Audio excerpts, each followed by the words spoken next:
Magandang umaga sa inyong lahat. Kampo ni Bel Mariano talagang masayang-masaya to the extent na hindi din sila maputol sa kaka-join sa Twitter world. Ang sabi nila, Cookies is saying, it's so refreshing when talented artists get the recognition they deserve. No drama, no clout, just pure talent. Congratulations, Bel Mariano. Yan ay pagkatapos mga balita ng ABS-CBN ang pagkakaroon ng isang movie ni Bel Mariano with the blockbuster director, Miss Cathy Garcia. Ang laking sampal nito sa mga sa gilid. Sabi ni Rai. Sino ba yun?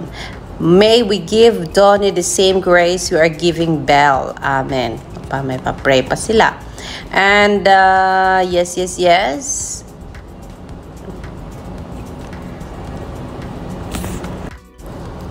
And yes, mga kaibigan, may mga going solids na for Bel Mariano and meron pa rin nananatili bilang Don Bel fans. Sabi dito ni Lara, how to spot the red flag.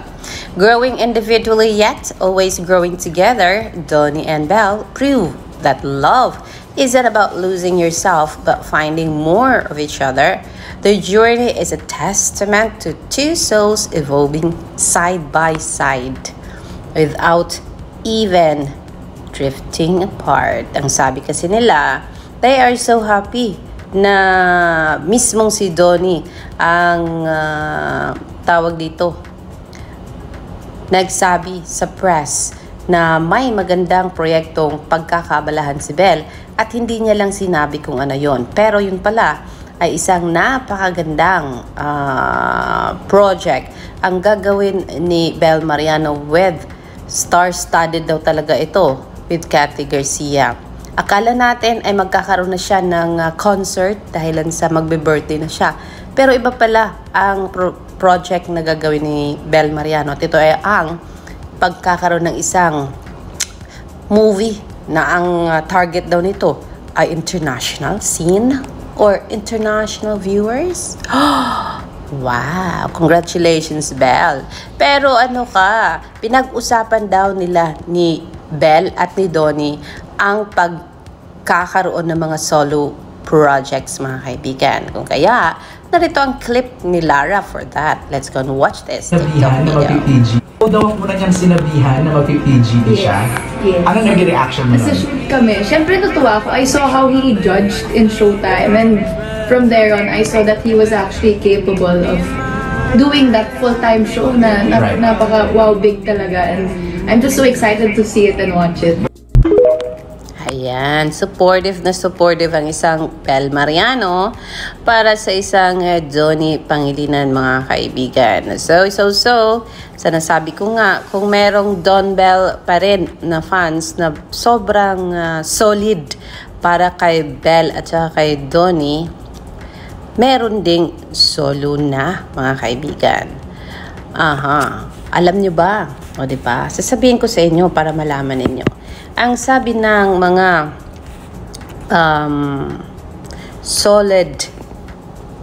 naging solid Don Bel, no. Let's talk about solo fans ni Bel Mariano ay narito. Medyo masakit-sakit konti, pero at least alam nyo kung anong sabi nila. Una, Bel, sabi ni Maria Villa de la Cruz, sana magtagalog ka minsan dahil Ilongga kaya nag-English di ka sanay sa Tagalog ba? Ilongga daw si Bel. Next, God is good to Bel because she humble and loves so many people and kind, so proud of you.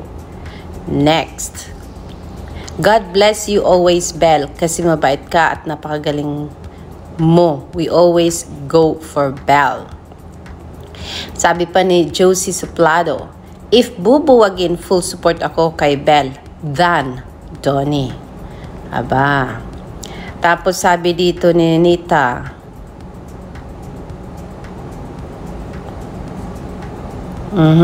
Super happy and congrats our beloved Belle to your new movie. Sobrang excited na kami. That's from Flora Pangan. The superstar and best actress Belle Mariano. Di maganda, sabi ni Mercy Manalesi. Di maganda ang ginawa nila na agad pinaghiwalay nila ang Don Bell. Mas hit yan kung sila ni Donnie. Yan ang sabi niya. May upcoming movies din sila. If manood or napanood mo interview ni Donnie, sinabi niya na may niluluto na project para sa kanila at mature na. That is, kung magbalik man sila together after their solo projects, yan ang sabi ni Donnie, di ba? So, yes, hindi naman sila pinaghiwalay, temporary solo project. Huwag mabahala, magkaka-reunited movie ang Don Bell soon. Sabi ni Beth Kabutahe, mas maganda kung itambal si Belle sa iba para mag-grow ang acting niya. Sabi ni Beth, lahat naman mga sikat na love team, paghihiwalin talaga yan, lahat sila hanggang sa huli. Kanya-kanya na sila. Inuutay-utay lang yan ang paghiwalay sa Don Bell para hindi mabigla ang mga fans. Para sa akin, mas maganda iba ang kanilang partner para din yan sa kanila. Trabaho nila yan dahil artista sila. So yan ang sabi ng Solo Belle. Mga kaibigan, hindi lang yan kasi marami pa po silang comment na medyo masakit-sakit sa panga. Sabi dito, ang showbiz ay magulo. Alam ni Nato at Belle yan. At ang dalawang ito ay di pinansin yung mga bashers, fake news trolls, vlogger na malaki kasi inggit nila sa couple na ito. Yun talaga mga tao sa mundo. May inggit sa kapwa. Gusto nila sirain, buwagin, hihilahin ka pababa. Pero with the guidance of the Lord, still matatag pa rin sila. Focus sa kanilang career with respect and trust with each other. Just keep believing. God, keep humble and kind always. God bless you. God bless you and be with you always. Diba? Ang ganda ng message ni Marley Constantino, mga kaibigan. So, yan din ang sinasabi ko sa inyo. Pag sila, pag bubuwagin. Pero ang sabi ko, doon kay Mema at saka kay Edward, ang sabi ng management doon, isa sa kanila nag-request na going solo na sila. But then, it's a different case for Belle and Donnie. Because, mga kaibigan, mga vlogger lang ang nagsasabi na ipapareha sila sa iba.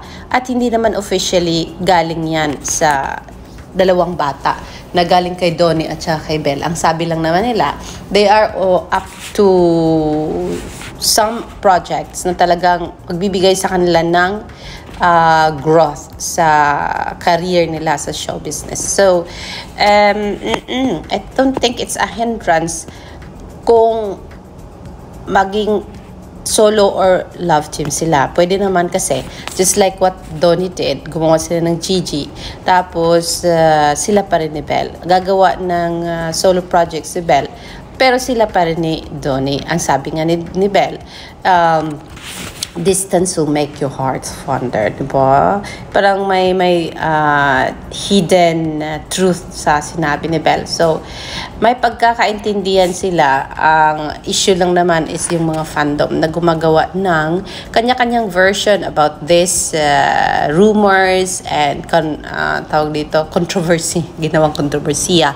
Ang pagkaroon ni Donnie ng PGT kasi naman kasama niya dito yung niligawan daw noon na si Catherine Bernardo, of which wala rin namang talagang official na sinabi ang kampo ni Donnie and kampo ni Catherine about that. Ang isang sigurado tayo ay yung si Alden ang hindi na nanligaw kay Catherine Bernardo kasi ang balibalita ay nagkakamabutihan na daw uli itong si Catherine Bernardo and Daniel Padilla. At ang sabi, nakita daw itong si Daniel Padilla sa bahay, or si Catherine ba ang nakita na pumunta sa bahay ni Daniel, or si Daniel ang pumunta kay Catherine. So, tanging kung gagawin nilang private yan, tanging sila lang makakapagsabi. At about Belle and Donnie, whatever is the real score sa kanilang dalawa, tanging sila lang din ang makakapagsabi. So sinabi ni Belle na distance will make their hearts more fonder.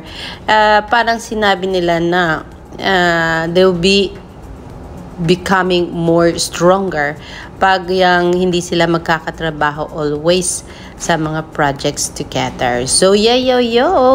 Abangan natin ang mga susunod na kabanata para dito kay Donnie and Belle Mariano. At alamin natin kung anong mangyayari after months ba ang bilangin natin or isang taon from these solo projects nilang dalawa. At for sure, mababaliw ang mga fandom nila, ang mga bubblies nila, pagbalik nila together. Kasi nga, sabi ni Donnie and Belle, they are asking for matured roles when gagawa sila ng project together again. So, antayin natin yan kasi tapos na daw sila sa Petitams and gusto na nila ng totoong parang true to life na mga klase na movies and teleseries ang saan bibigyan nila ang 100% hugot. O, diba? This is Alexander Lex Jules.